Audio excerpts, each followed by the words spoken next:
This is MC Fireside Chats, a weekly show devoted to the outdoor hospitality industry, hosted by Brian Searl and Kara Sismadia. You'll hear from special guests that focus on topics to help your business succeed, all backed by Modern Campground, the most innovative news source in the industry.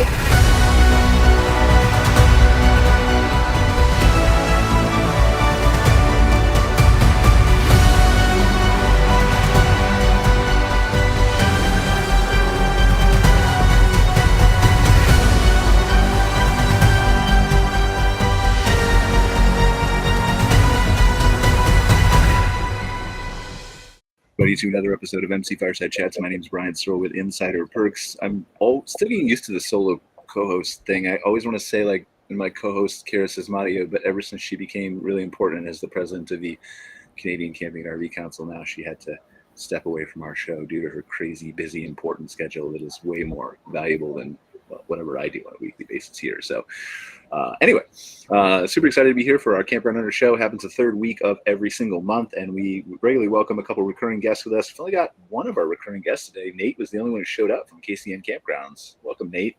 Thank you. A special surprise in the mail for you that will probably get lost in the mail, but just know that it's coming. Oh, look, there's Scott Knepp, too. He's hiding in the background. Welcome, Scott. Thank you. Thrilled to be here. From IVEE Management Group, super excited to have them here. And then a couple special guests. So we got Karla Lemoine, owner of a KOA Campground in Michigan. He's going to tell us about that, as well as some really cool things that he's been doing, how he got started, and some maybe popular appearances that he has recently done that he wants to tell us about too.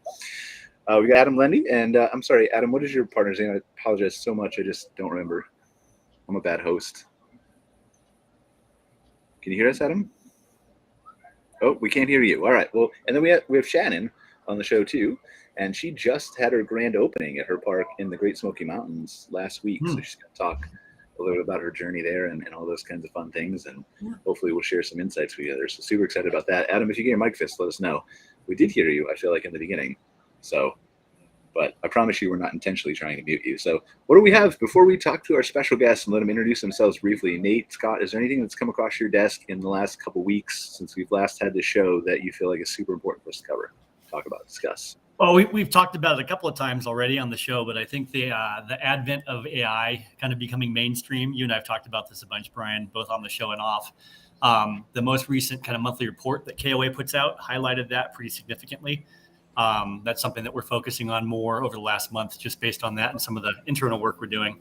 But other than that, that's been kind of the big push on our side. Do you know, we had a conversation with Mark before the show went live, and he has not actually played with ChatGPT, despite KOA releasing a AI research report that said, like, how many percentage of campers are using AI to plan trips already? Over 30%. It's crazy. And Brian still lets you on the podcast?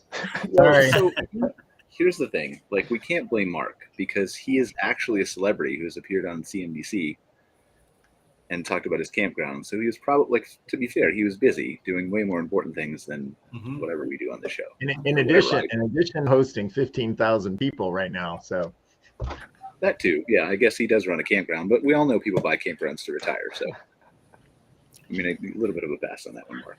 But anything else from your perspective, Scott?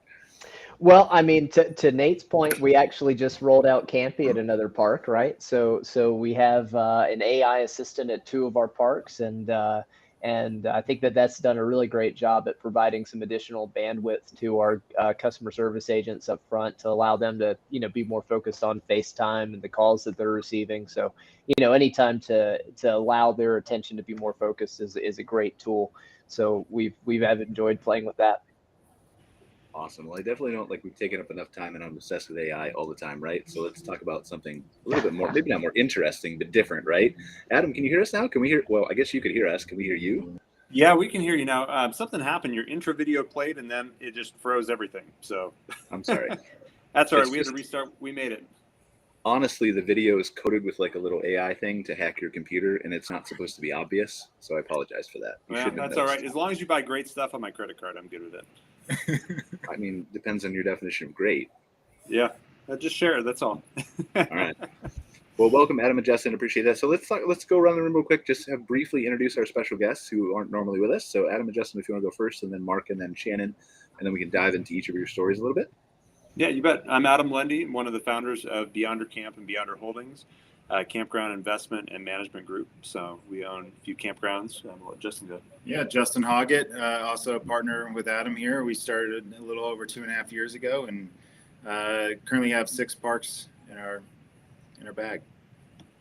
Awesome. Congratulations, guys. Can't wait to dig in and hear more about that. Mark, you want to go ahead? Sure.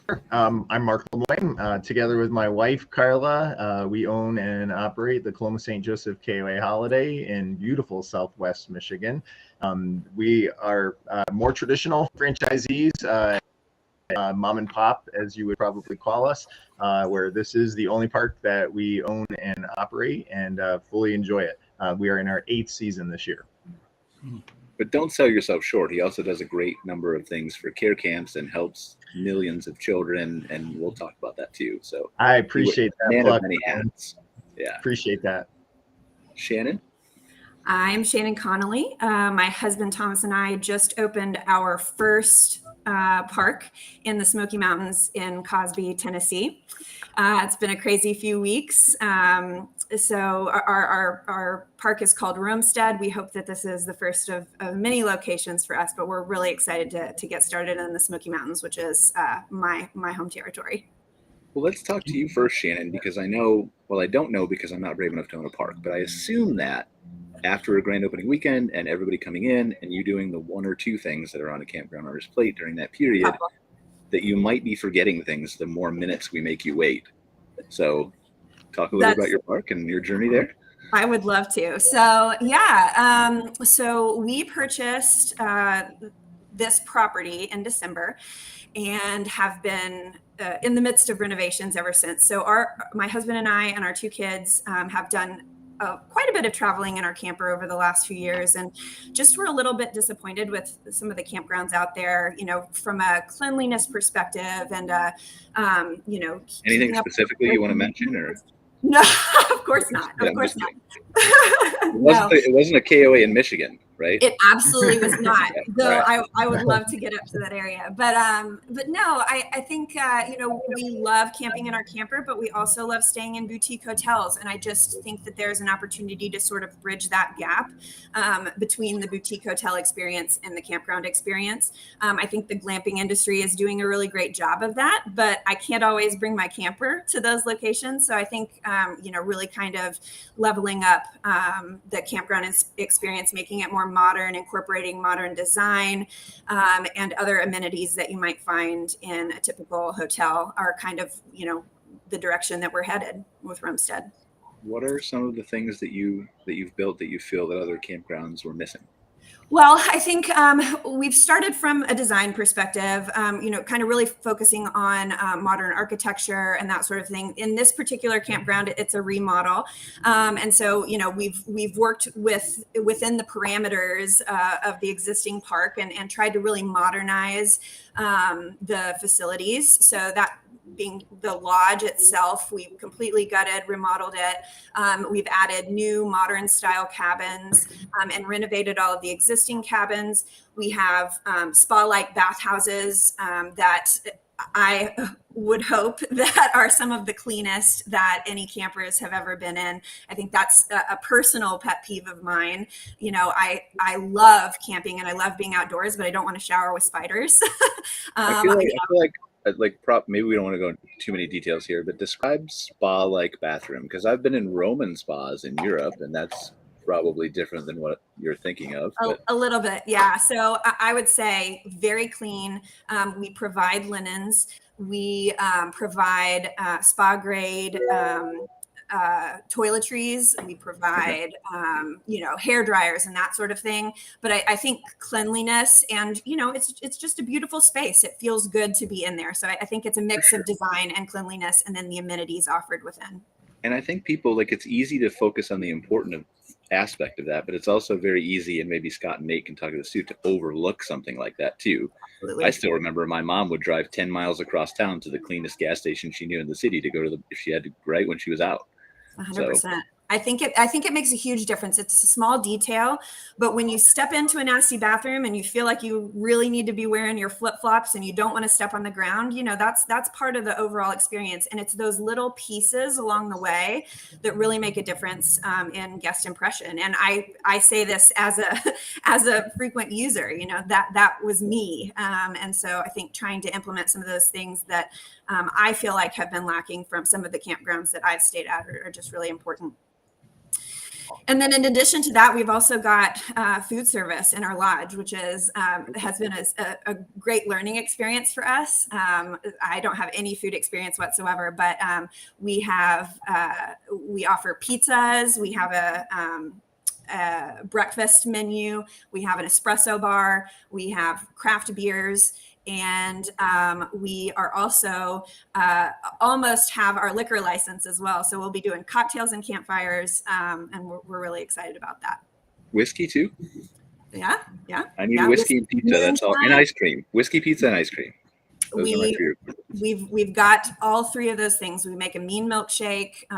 We definitely have the whiskey covered. We could introduce you to that Smoky Mountain Moonshine, which is what we're specifically known for in Cobb County, is being sort of a moonshine hub. So, well, whiskey's moonshine, just aged longer. Exactly. Yeah. Cool. All right. Well, thank you. So so tell us a little bit about opening weekend. How did it go? Was it as you expected? It was.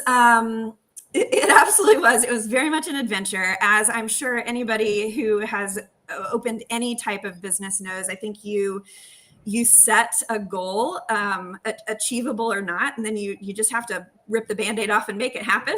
So the week leading up was definitely adventurous for us. We were dealing with burst pipes and everything that might go wrong at the last minute up till, the minute guests are rolling in. So it was crazy, but overwhelmingly positive response from the guests that we had on property, which was, a really unique group because, like I said, we took over an existing campground that has been around for probably 40 years and has a very loyal client base. And can be both good and bad, right? Absolutely. So, there were sort of two factions of guests in that opening week last week. There were the ones who were so excited to see the changes, had seen the park evolved through many iterations, and were excited to see something that having seen us pour a little bit of love into a property that maybe needed a little bit of reinvigoration. And then there was also the faction that was like, a little nervous about change. But I think overall we won those folks over as well at the end of the week. We have a really great staff that we've built so far. And I think by the end of the week, we had everybody sold on Roamstead's approach to the campground business. Awesome. That's great. Yeah. It's definitely a challenge sometimes. So let's pivot to Adam and Justin, I guess. Let's talk to Adam and Justin because we talk about opening weekend expectations, growth in the industry, how maybe things have changed as you continue. Like for Shannon, right? It's only been a week. How long has it been for Adam and Justin? Almost 3 years. Almost 3 years. It's still, can we call you babies in the industry? Is that allowed? We're toddlers at this point. Yeah. Which is actually a compliment. Because I keep finding out every time I tell people I've been in the industry 12 years, it's actually 15 and then 16 and so it's better to be young than old. Yep, absolutely. So tell us about Beyond Camp, Yeah, contrarily, everything always goes off without a hitch for us. Every time we got a brand new opening of a park, nothing. Because you guys figured out the secret. There's two of you. You just have to deal. That's right. No. All kidding aside, we've gone through our own pains. We just took over a property recently that got devastated by a storm the very next day. So, we've been through, I think, a lot of very costly and expensive lessons along the way. But yeah, just to kind of give a little bit of background and kind of us and where we are and how we got here. We're two guys who got in this as a passion project. We both had different backgrounds in real estate and things we were doing, but ultimately our families liked camping. In fact, it was on a camping trip together that we came up with this idea and really launched this into where we were. Initially we wanted to buy a few campgrounds that we were going to manage, between our two families, and it turned into a big operation now where we have, I think, about 130 employees, including campground staff, and we're spread across 5 states right now, it's soon to be 6, And we've got a ton of different campgrounds and fun. But it turned into us starting a private equity company to actually raise the money to buy the campgrounds we're in. Turned into us starting a management company because we didn't necessarily want to outsource that to somebody else when we got into this. And then just kind of the rest is history. Nate, ask some hard questions since you guys share some similarities there with your business. Yeah, very much so. Structurally, very similar. I'm super curious. Like, where are your parks? Where are you located? Geographically. Yeah, we've got so our very first campground was just outside of Iowa City, Iowa, right along Interstate 80. Our second campground is in Rising Sun, Indiana, which is about 20 minutes outside of Cincinnati, across the Ohio River. Third and fourth campgrounds closed within a week of each other. Another one back in Iowa, again, just outside of Cedar Rapids. Another one in Missouri, which is one of our favorite properties because it's a marina, campground, and motel resort property. And that's on Truman Lake, which is the sister lake to Lake of the Ozarks, if you're familiar with that area.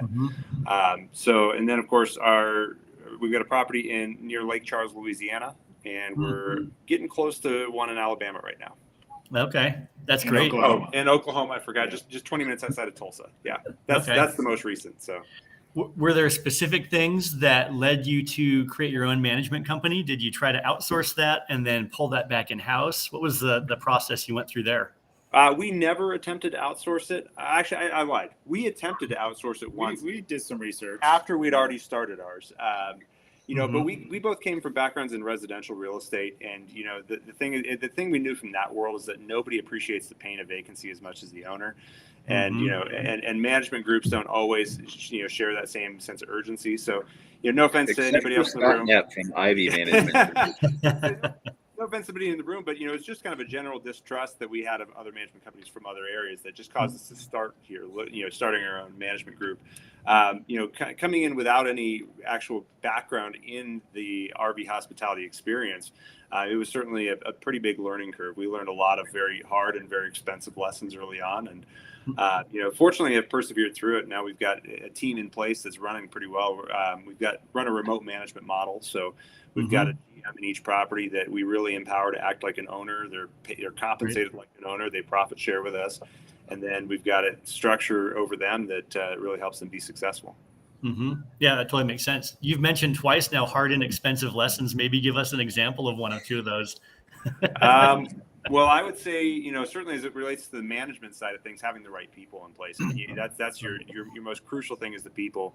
We've had a couple of GMs in the past, and granted, this is before we really tooled our models, who treated it like a job, and that was just, they did the bare minimum or maybe not even that sometimes. And, it reflected in the performance, but, we've got a pretty dialed operation now where, we've got a regional who oversees them and, does weekly coaching with each manager individually. They collaborate as a group and they set goals together. The CFO has regular financial reviews with them, so they know how to read their financial statements. They understand, which metrics are important and set goals around working on improving those. So I'd say that some of the most expensive and costly have been ones that you didn't necessarily feel in one blow. There were ones that, took 2 quarters to materialize and, lost business or opportunities.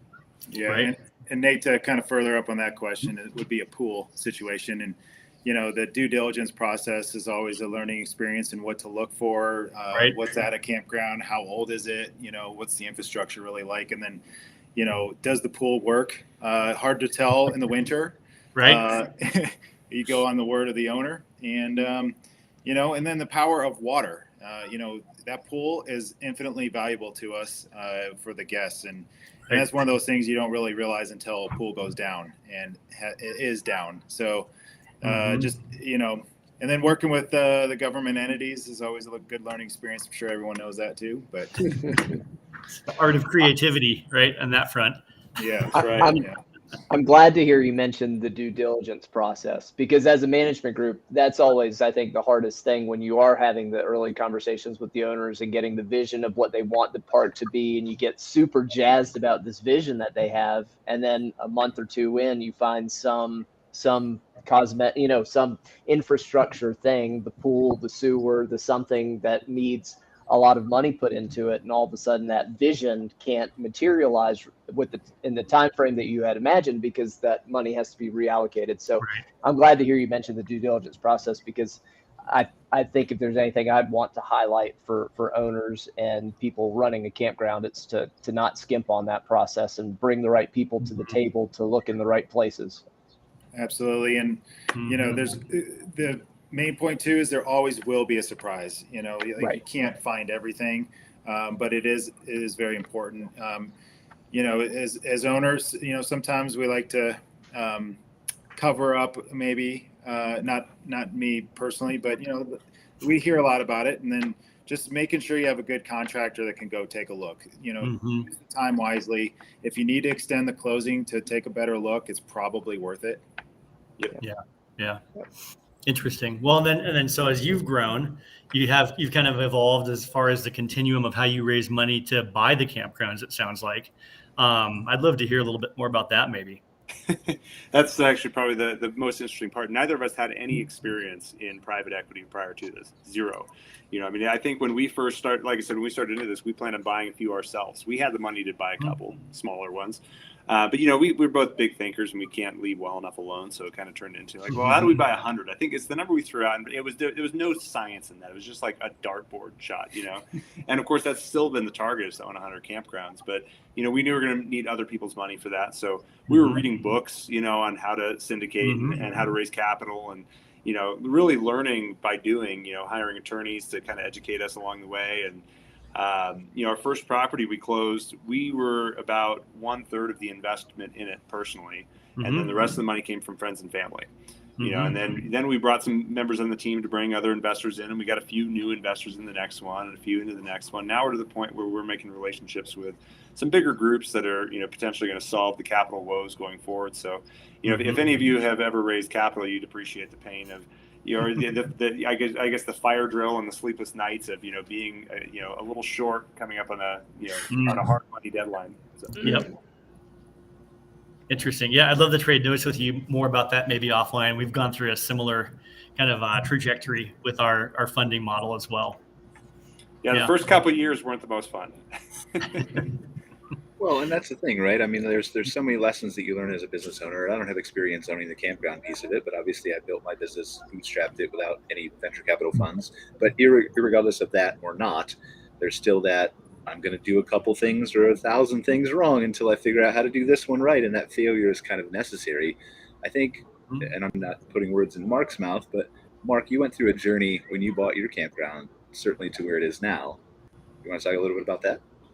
Sure. So just a little background, and I had a 24-year career in government affairs prior to deciding we're going to sell everything we own and buy the campground. And I went what sounds like more of a traditional route. And maybe it's an example of my lack of or my limited risk tolerance. Even though we sold everything, there was high comfort level with my wife and I becoming franchisees of KOA. And some people look at the business model of a franchise where you've got the mothership and you've got us individually. I like to flip it. I am literally, my wife and I are the owners of our own company, and through our franchise dollars, we've hired a team of 100 people in Billings, Montana, to do a whole lot of stuff for us.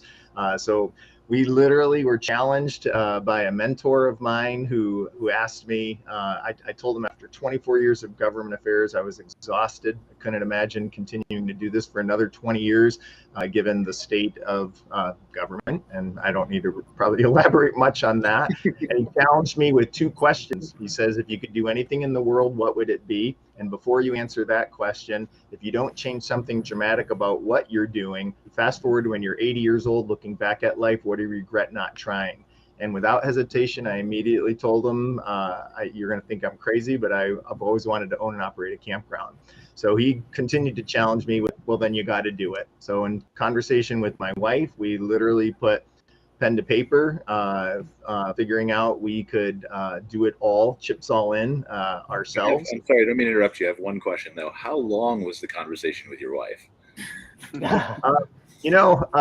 Like a lot of the others on the show here today, it wasn't too long because we had talked about it over and over and over again, particularly through the years. Okay. We would take our kids. So she already knew your dream. she already knew it. But what was interesting is that for the first time, instead of telling me to, suck it up, Buttercup, she was a stay-at-home mom, and I was a sole breadwinner, and normally she'd tell me, go back into the marketplace, get the money, in your salary that we need to support the kids. Instead, she says, why not? And at the time, my son was a sophomore in college, and then we have 3 daughters, a senior in high school, a freshman in high school, and a 7th grader. And I decided, let's sell everything at that juncture in our life. So it caused a bit of family disruption as well, but they've enjoyed the adventure with us as well. But as you're saying with KOA, I mean, there was definitely a comfort level for us. It's the largest network of privately owned and operated campgrounds in the world. 500 properties in North America. It's a brand that people recognize, and in many respects, and our guests tell us this over and over again, they know what they're going to get. So rather than just opening up, Mark and Karla's campground, somewhere in Michigan or another state, we became a part of the brand, and we're happy to it. So we bought a park at the time that was 42 years old. It needed a ton of work, and I very truthfully tell guests today when they hit our property, if what you see looks newer than 1974, I can tell you when I touched it and how much it cost. Unfortunately, those surprises just continue to evolve, and we've learned how to have that delicate balance of infrastructure improvements along with some cosmetic things that have a wow factor for our guests, and of course, bottom dollar, what makes more revenue, so in that process, we've completely renovated our store. We've added new site types. I have less sites in my park today than I had on the day that I bought the park, but the real estate is performing at a higher value. And in the end, it's working out for us. Somewhere there's a video that exists of your park that I made before you bought it. Yeah. You want to come and do a before and after shot, Brian? Yeah, for a nostalgia thing. So I have to get to Michigan. It turns out everything is expensive from Canada. But go ahead, Nate. Yeah. Question for you, Mark. So you talked about kind of varying up the mix of site types as you've grown the park, and maybe higher yielding but smaller number of sites numerically. Maybe tell us a little bit about that. Like, what kinds of sites have you introduced? Where are you seeing higher yield on those sites that you've either consolidated or replaced? Yep. What's that mix like? Yep. So we largely had a balance of primarily just RV and tent sites. There were, a handful of camping cabins and 2 deluxe cabins. We've now, on the RV front, we have added the deluxe patio RV sites that have obviously all of the full hookup, the nice pads with the amenities of the furniture and the grill and the umbrellas, so that people literally are just rolling in, setting up, opening up their awning, and cracking open their favorite beer or wine, and camping has begun. We've also taken lower performing sites in the tent category and have added 3 glamping tents. We did that in 2019 when it was still a very emerging trend, and those have done quite well for us. As well as then flipping either rustic tent sites and using the space for 4 deluxe cabins in a little kind of a cul-de-sac of sorts with the additional parking to accommodate those 4. And you just take it from a lower price point with that might be a good site, but not a lot of demand, to something that is a higher price point with a lot of demand. And that truly has been kind of our recipe for success. And all of that in a package of continuing to just strive for an exceptional experience for our guests. I mean, camping, the camping industry is on fire, and none of us in this industry should ever take advantage of the popularity of it. I look at it as we're being entrusted with the hard work and effort that our guests have done in whatever field that they're in, and they're exchanging that hard work for an experience. And they're coming to us. They want to have a good time with their family or their friends, and we owe it to them to really do nothing short of our very best. And like Shannon and her husband, my wife and I are campers, and we've camped through the years, had great experiences, have also had some bad experiences, and I like to think I can develop and try to do nothing but the best by our guests. Mm-hmm. What one follow-up question, I guess. I know KOA has released the new signature site kind of specs, right, for these big kind of high-end luxury sites. Do you have any plans to look at that or introduce that or work that into your park mix? I may, but not ready to necessarily announce that. I think really what that's intended to do, and for all of us, it just challenges us to meet Set the bar higher. The ever increasing expectations of our guests. I like to also, while we might do that to meet, that niche. I also like to make sure that we have a balance in our portfolio of guests that might be a little more price conscientious, so that we're not completely pricing ourselves out of some people's market, yet meeting a demand for a high quality experience as well. Yeah, makes sense. So I would love to hear, and before I ask this question, actually, Adam and Justin, Shannon, everybody who's on the call, obviously Nate's doing it, but feel free to just step in and ask questions, or if you have something to add, like it's not a turn-based thing, right? I forgot to say that before we started, but please, we'd love to hear your, like, obviously you guys have valuable input, and we will get back to Beyonder and your parks and things naturally in the conversation. But Mark, I'd love to hear more about your journey from like newbie Mark and Karla KOA franchise owners to where you are now, which is, we touched on briefly, right? You're culminating perhaps in your CNBC appearance and your work with care camps and things like that. But how do you grow from a newbie who nobody knows within the KOA ecosystem to somebody who's very clearly a leader now? Yeah, I appreciate that, Brian. Thank you. Yeah, it may be because all the old guys are getting out of the industry, and I just end up being on the top of the heap now. But no. That's a very humble answer, right? I just wait for everyone to nod who's good, and then I take over. Yeah. No. Every day, you just keep one foot in front of the other. There's always at first everything was brand new. As I said, being a part of KOA, we became the owners of our property in August, so literally the tail end of the summer, but still had a third of the season left, drinking out of the fire hose. And in those early months, everything's new, everything's kind of a surprise and a shock. But you push through it and just solve the problem as opposed to being paralyzed by it. I had no greater joy than in November of 2016 when I stepped into the convention center of the KOA convention that year to see 1,000 people all wearing yellow and all swapping stories of, hey, I did that too, and I've been there as well. So it was very encouraging, and it's great to be a part of that network, but it's also great to be a part of that broader network as well. I mean, like all of us on the show, and you mentioned the CNBC story. I've had a lot of people that have reached out to me from that saying, hey, I'm kind of in the early stages of doing this or completely different business, but I love the entrepreneurial side. Would you be willing to talk? And I told them that I would, and just to offer them that, because there were people in my life that did that.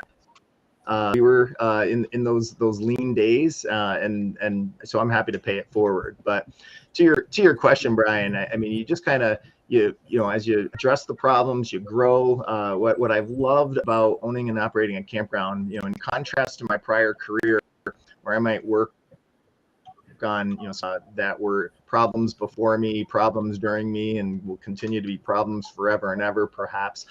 In contrast, I hit the property of a 42-year-old park that needed a lot of TLC. We had a short list, actually a quite long list of projects that we wanted to tackle, and we dedicated the time, energy, and resources to that. And in a short period of time, we could see completion. And we just did that over and over and over and over again, where now I look around and it's just, it's mind-boggling to see what we did. But it has to all be strategic. It has to all be in balance, meeting the needs of our guests. Our guests are very forgiving. When you add something new that they really like, and they look over, your shoulder and see something that they don't like, they know you're going to get to it eventually. But in the big picture too, if I may, I'll take my little 2 cents. Brian talked about care camps. being community minded. My wife and I mean, not only are we boots on the ground, as family owned campground and interacting with our guests directly on a day-to-day basis, owning my own business now gives me a lot more flexibility to engage in other things. And care camps has been a tremendous passion of mine as well. Specifically, in my prior career, I ended it working for what is now the largest health system in the state of Michigan. And I would often say, if ever I was having a bad day, all I needed to do was walk in. You see a child pushing an IV pole, your problems get put into perspective quite quickly. So I was excited, to become a part of KOA and learn about care camps, which has been, we're selling, actually going to be celebrating our 40th, in 1984 is when it started by a group of caring KOA franchisees, and now has since grown to not only be receiving support from KOA, but also from a number of players in and outside of the outdoor hospitality industry. We get to serve thousands of kids each year at 138 pediatric oncology camps all across North America. So, I mean, who can't love that, right? Note on that, it's not a KOA only thing. So Adam, Justin, Shannon, Scott, it is an industry-wide outdoor-oriented camp for kids that can't do that otherwise. So that is absolutely right. Take a look at that, and if it's something that is moving to you, it's something that all of our parks contribute to very aggressively as well through the course of the season. It's part of our kind of core set of values at KCN. Also, it's an amazing program. That's great. Yeah, absolutely, Nate. We absolutely could not have grown to the levels that we have without partners beyond and outside. Care Camps is its own 501c3, and if anyone really is interested in it, they can find out more at carecamps.org. Awesome. Well, thank you, Mark. And then how, again, I think you partially started down that journey, but how does it culminate with the appearance on CNBC? There's obviously a lot of franchise owners and a lot of people who have a wealth of information within KOA. So how does Mark from Michigan get on CNBC? And end up at CNBC? That really is a credit to the great marketing team that we have here at KOA. They keep in their Rolodex, if people remember what those are, are on a short list, some of the success stories within the system. And my wife and I happened to be one of them, and they were pitching our stories to various media outlets, ours and other successful franchisees within the system. And we just happened to garner the interest of CNBC that wanted us to tell our story. And it's not a unique story, but it is one that we've lived obviously very directly. So we're humbled by the success and the attention that has brought. Well, and again, it's not just attention on you; it's the opportunity then that gives you to help more people through their journey, KOA or not, right? That's right. And I think that's an equally important piece. At least that's how I would view it. I'm pretty sure that's how you view it too. That's right. No, I mean, it really can be, quite terrifying when you decide to take a hard, left turn or right turn from what you used to do for and jump into an industry you don't know. Fortunately, for me, my background also, helped me navigate personally and then work with the leadership at KOA when COVID hit. I knew how to read our governor's orders. I knew how to interpret what was coming from the feds. And I never closed a single day, by the way, because nothing said that I had to. But I hope we never have to go back to those days either. Can I get an amen? Okay. Amen. So what else do we have on our list here, guys, that we want to talk about? Well, Shannon, I'm kind of curious about your purchase and what has helped you decide what you add and change, and how has that worked out for you? Well, that's a tough question. On this property, we felt like we needed to change just about everything. The bones were there, but basically we had our hands in every single piece of the property, every cabin. We have 18 cabins. All of them are either remodeled or brand new. We built 8 new ones over the last 6 months. We had 6 existing yurts. We renovated those and built 3 new ones. We renovated the grounds at all of the RV sites because it was basically just a sea of gravel. And so we needed to add some interest and some foliage and just green to the property. There's multiple streams running through the property. So it already had that. I mean, basically every site is waterfront. So it had that beauty, but it's just a lot of gravel. So we added, a large green space. We built a big pavilion and gathering area. So in this particular property, we touched literally the whole thing.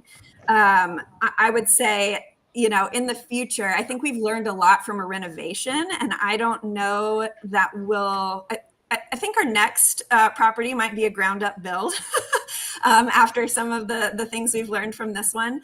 But it's been interesting. I think, the thought of like being able to get through a season and renovate as you go, that, Mark was just kind of talking about, like his process.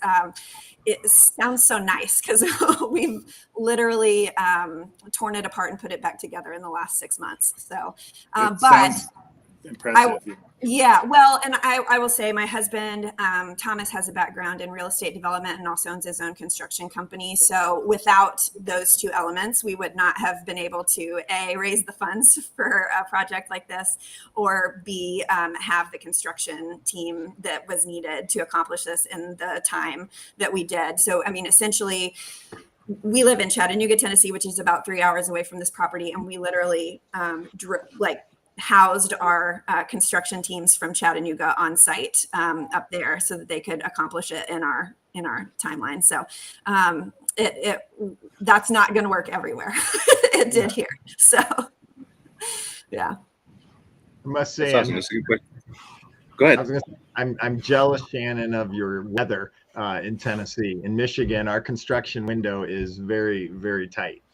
I bet. We closed December 23rd and we hit the ground running like January 2nd or 3rd. So yeah, we and honestly had very few delays, no weather related delays whatsoever. Our only delays were, plumbing issues and that septic issues and things like that we had to overcome. But yeah, we were pretty lucky. So those projects in the South are going to be like that, which is nice. I mean, Mark, if you're bored, you could technically acquire another park in Tennessee. How many years has it been? Down here. I mean, how much more can you possibly find to fix there? Yeah, no. My wife and I at this point right now are focusing on the R of the ROI equation, and we've got ramped up a very successful seasonal park. And while there's always work to be done, whether it's physical in nature or just the taxes and the marketing and the reordering of product for the year to come, we've actually enjoyed the fixing up the park has timed very nicely with all 4 of my kids becoming married individuals and not living under my roof anymore. And I don't have the gravitational pull of grandkids yet. So my wife and I feel like we're in our 20s again, only now this time we've got money. And we spend it in a 34-foot motorhome that we travel south of I-10 during the off season. Excellent. Awesome. Scott, I got a question for you. I'm kind of curious what kind of clientele you've been looking at. I think that this industry has been mom and pop for so many years, and I can see it in us too. Like the energy level is changing a little bit. Are those kind of the people that you're getting at this point? Are you finding people that are old, tired, actually want to keep the property perhaps with some cash flow? Like as Mark just mentioned, he's finally making money, but maybe you can step away for a minute and not be so involved. You ask such a great question, and the answer is probably exactly what you're imagining, and it's all over the place. So just within the past year to date, we've had conversations with some mom and pop folks that have been looking to, and you really see that a lot with generational considerations, almost kind of like Mark just tagged on, that the family gets involved. The parents get older, they got this from the folks and they don't have the interest in keeping it going, or they don't want to sell it but they want to maintain some part of it, be active in it somehow. So they'll work on the revenue on that piece. The other big one is we've seen a lot of institutional investors come into this space.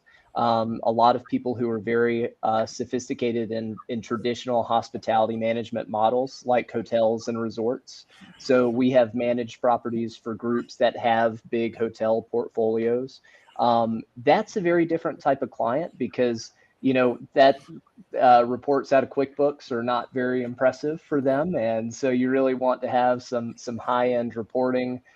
You really need to have some sophisticated property management system capabilities. You really want to be able to showcase your revenue management skills with that. So and that's really, I think, where IVEE management shines, is just because Tom, our COO, and myself both come from that hotel resort background. So, there's a lot of that same familiarity and the transfer of that financial reporting skills, and everything in between. But really, like the other group that I'll throw out there are the passion projects. Those people that, almost where Mark's story began. I think Mark's story probably could capture, like, at various stages of Mark's life, he might be experiencing this. But essentially, every campground owner has lived a piece of Mark's life. Yeah. So we've heard it all. Yeah. I have a question for Adam and Justin, because Shannon was talking about briefly, like, she acquired the park, she fixed it up, maybe next time ground up development. Are you guys only looking to acquire parks and manage other properties, or are you looking to perhaps delve into that world too? We're doing both, so for us, it just made sense to start with cash flowing properties, stuff that was going to make money day one, especially when we started out, again, attracting retail investors. That's what they want. They want returns right away. So they can't sit on the sidelines for development and wait. It was just the demand we had at the time. We've since moved into properties that have opportunities for larger expansion and development. So almost every opportunity we're looking at now that's existing, we're looking for something with that extra acreage and the demand for it, the extra opportunities to just build it out. And now we're just starting to get into the ground up development space. So that's something we've been, I guess, even though we were bullish about getting into the other stuff because we were familiar with real estate acquisition, the development is something that we didn't have a background personally in. So we're actually working on bringing in the right partners for that now. We've got 3 different groups where kind of, I guess you could say, dating to figure out who we want to move forward with, but who have tremendous amounts of experience. We've got a couple opportunities on the plate that could be unfolding in the next year or so. That will be a new space for us. I completely agree, though. We felt Shannon's pain of buying a place. There all the problems that are in there, and no offense to mom and pop owners. There's a lot of passionate mom and pops, but a lot of mom and pops are very DIY in their projects. Totally. And we've uncovered a lot of really ugly situations when we've got a property, and you go even though our due diligence has come a long way, and as Justin alluded to, we aren't buying places with bad pools anymore, right? Because we actually know to look for that stuff now. You still can't catch everything. There are going to be surprises that come up on you, but boy, building a new place and knowing that everything's brand new and the way you designed it, that's the dream right there. Yeah. although I've talked to some friends who have built brand new, and they say everything goes at once when it starts to go. That's a fair point. Which friends are these, Mark? We want to have friends that have sold their parks actually right now. Okay. So they haven't lived the Mark dream yet. No. And hopefully never do, because we don't want a piece where Mark has to sell his park unless he wants to. Yeah. No, I get to stagger all of my repair jobs. Well, what we've seen with the new parks is similar to what Shannon mentioned at the beginning. When a park is already running and you transfer the ownership, you've already got guests in house, all of the issues that you're working through, you already know, like, okay, we can operate while we tackle these issues and get these things addressed. With a brand new build, when you're waiting on water, you are waiting on water. Or electric pedestals or whatever the shortage was of the last 2 years. Right. Transformers. Yeah. You have that date on the calendar of we're opening this date, and as you're getting close to it and you don't have that water or that pedestal, you're begging, please have this ready. We have guests arriving. So they're both with their challenges for sure. One of the things I enjoy most is when I go to a property and the clientele, the guests are saying, I love what you guys have done. I love the changes that you've made. There's nothing better than making people happy. And I think that's what we're all here to do. Absolutely. And we take over a park and add amenities, clean things up. That's pretty fun too. Mm-hmm. Very much Absolutely. so. Yeah. They have so many good, well, at least what we've found with our clientele is, they've been building memories with their kids and grandkids for 30 or 40 years. And so it feels really great to have them like walk in kind of like starry-eyed at the changes and acknowledge how beautiful that they think it is, because we had somebody stop through last week who had found out that the park had closed and literally came in with tears in her eyes because she was like, I thought you were gone. And because she had found out that the previous owners had decided to sell and just was passing through and saw that we were open and was just overcome with emotion over the fact that we were still here and had put love into it and made it more beautiful than it was before, and fixed up the issues and that kind of thing. So it feels really good. I think to that point, Shannon, as we make improvements in our park, the price point that we can charge then can go up. And while there will always be people who will complain and they're looking basically for state park prices, but they want our amenities. There are a ton more people, especially post-COVID, that are looking for those higher end amenities, and they're willing to pay for it. Absolutely. So it's you raise your quality, you can raise your price. And what I really love about our industry is that we're creating experiences for our guests that are still extremely competitive and affordable when compared to other types of vacations. Let's say a big theme park that has a mouse as its mascot. We don't hold a candle to what we charge our guests, but we give them experiences that they'll even say this was so much better than going there. Yeah. Well, I read somewhere that Disney World was empty this summer, so I can't remember. Yeah. Maybe it was CBC. I saw that article too. They've got elbow room for sale. But it is interesting. Yeah. Go ahead, please. Yeah. I've got a question for Mark on that last point. I'm glad you mentioned that, because it was kind of to your earlier point about not wanting to price some of the people who are the hardworking people who've been coming for years out of the campground. And Justin and I, not being in the day-to-day, we have the benefit of being able to sit up here in the main office and direct stuff down to the campgrounds about where we're going. And a lot of owner operators have run into that we've seen is that they've kept their rates low, for example, year over year, because they don't want to lose their past guests. They're afraid of upsetting them, and they end up putting themselves in a position where they can't keep up with the times. They can't afford to upgrade and update their park, keep the amenities up to date. So we end up buying these things, and they're extremely depressed. So being boots on the ground, how do you manage that relationship with the guests and help them understand the value that they're getting when you raise the price, and how you're able to reinvest that in the park, while still trying to be their buddy, I guess.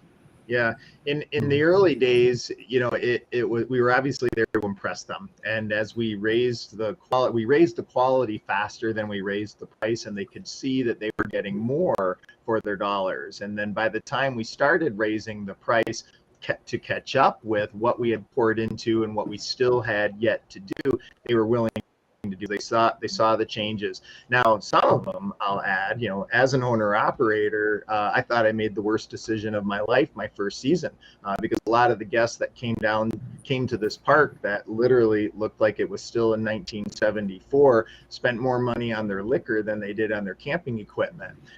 So I was happy to raise my price beyond their level of comfort, so that they can still go drinking somewhere else, and I have other guests who are willing to enjoy the high quality experience we've now created, and we're both happy. So you're never gonna satisfy 100%. No matter what we do, there's always gonna be somebody that will say, the price is too high, or well, I'm only sleeping here. I don't walk into the Hilton Hotel and ask for the penthouse, but not pay the penthouse price because all I'm going to do is sleep in the bed that night. I mean, you're going into that. I do, but I'm a Marriott Elite, and I thing maybe. But go ahead. We got to find out how you get your member points for those beautiful tropic locations you visit often, Brian. I have lots of credit cards. That's it. Sign up yeah, bonuses. Yeah. It's a balance, and in our industry, there will always be some lower end parks that those people who are more price conscientious will go to. I cringe, as a former government affairs professional. I cringe at the competition state and even federal government creates in our space. They take my tax dollars and now get state parks all over the country that are putting in full hookup sites and splash pads and different fun amenities that used to be pretty much the domain of just the private operated parks. So competition is everywhere, but fortunately so is the demand. So there's rarely, there's never a weekend in the summer that I don't have a full house. Midweek is that business that we all would love to capture and grab, and we've been pleased to be able to capture our fair share of it. And quite frankly, we all need to take naps and get off property when the park's not full. So yeah, it's all in balance. Adam. Well, and I think the way we look at that too is, there's a time and a place, right? So there's a time and a place for that unplugged state park camping experience. And then there's a time and a place for something a little different that's maybe a little higher end. Just like, you don't stay at, an all-inclusive resort every time you travel. Sometimes you're staying at the Holiday Inn, and sometimes you're staying at somewhere else a little bit higher end. So I think it's the same thing with camping, and sort of, what people are starting to realize is like, that camping isn't just one thing. There's a whole spectrum of camping experiences. And there's a time where you do want that, affordable experience, but there can also be that opposite end of the spectrum where you're looking for something a little more, with a higher level of amenities, a higher level of service, a higher level of, of an experience in general. And so I think it's, kind of recognizing that every camper is going to have, a mix of those experiences. For sure. And that's something we could take like a whole nother show and unpack, right? We've only got 3 minutes here left, but it's a very good point, is understanding your demographic, not just your current demographic, but the one you want to head towards. And then once you've identified that, realizing that, yes, you definitely want to take care of the people who've been longtime guests. You want to be cognizant of the working person who's been staying there forever. And so you have to balance that, but also where do you want to head, realizing that most people will respect the money that you're putting into it. And understanding that if you do have to raise prices, that there's a new and different type of camper that you just need to go out and attract through marketing that will come and will pay those rates. And so it really just depends on what you want to do. But there's always a market out there, even if the demand not continues, but goes down, as if we're heading in whatever we're heading into, right? A recession, maybe not a recession. It changes every 5 minutes. I feel like on CNBC constantly. But regardless of where that's headed, I think the next frontier is the experience, which Mark is already delivering, which KCN I think has a value statement for, which IVEE puts into their park, which Beyonder probably does too, which Shannon obviously does with their, and I just say probably Adam and Justin, because I don't know as much about you, right? But Shannon with her restaurants and the amenities at Roamstead, and I think that's the experience that sets it. You're not just going to come because it's a campground that's either luxury or not luxury or somewhere in between. You're coming for that plus do you still have warm cookies, Mark? Or was it donuts? It was donuts, wasn't it? It is donuts. We do donuts still. Yeah. But like Shannon said, we have a pretty robust cafe, serving, espresso coffees first thing in the morning, and the donuts and muffins and breakfast sandwiches. We even did avocado toast for a period. But that's it, right? Even if it's as small as donuts or a warm cookie, or it's the upgraded amenities and the cabins for the spa type stuff, or the friendly smile across the desk, or like Adam and Justin said, hiring the person who's actually invested and doesn't treat it like a job. Those are the kinds of things that are going to invest in and set you apart for the long term. And what's different in our industry is that our guests are staying with us for more than a defined period. You think of a restaurant, you might be at a really upscaled restaurant for a 2.5 hour window. That seems like a long time, but it's nothing when our length of stay for our average guest is 3.1 days. You're living with them, and all of us get to experience that. So there's plenty of opportunities to wow them. There's also plenty of opportunities to let them down, and hopefully we do more of the former. I don't think you have a problem there. Thank you, sir. But yeah, anybody else have any final thoughts? We got about 50 seconds left. You're running out of time. Nobody talk about I just appreciate everyone being here and meeting you guys. I look forward to seeing you at the next big event, I guess, if we're Likewise, yeah. Yep, same. This is great. It was a pleasure. All right, guys. Well, thank you so much for joining us for another episode of MC Fireside Chats. Really appreciate you being here for our Campground Owner focused episode. Next week, tune in. We'll be on our RV industry outdoor rec focused episode. But super excited to see Scott, Nate, you guys back here next month. And obviously, we'll continue to check in with Adam and Justin, Shannon, and Mark. And really appreciate you guys sharing all your stories. So take care, and we will see you again soon. All right. Thank you, Brian. Thank you, everyone. Bye. Bye. Thanks for watching this episode of MC Fireside Chats, hosted by Brian Searl and Karla Lemoine. Have a suggestion for a future show or want to see your campground or company as part of an episode? Email us at hello@moderncampground.com. Join us next week for another episode. And don't miss the latest outdoor hospitality news and commentary from around the world at moderncampground.com.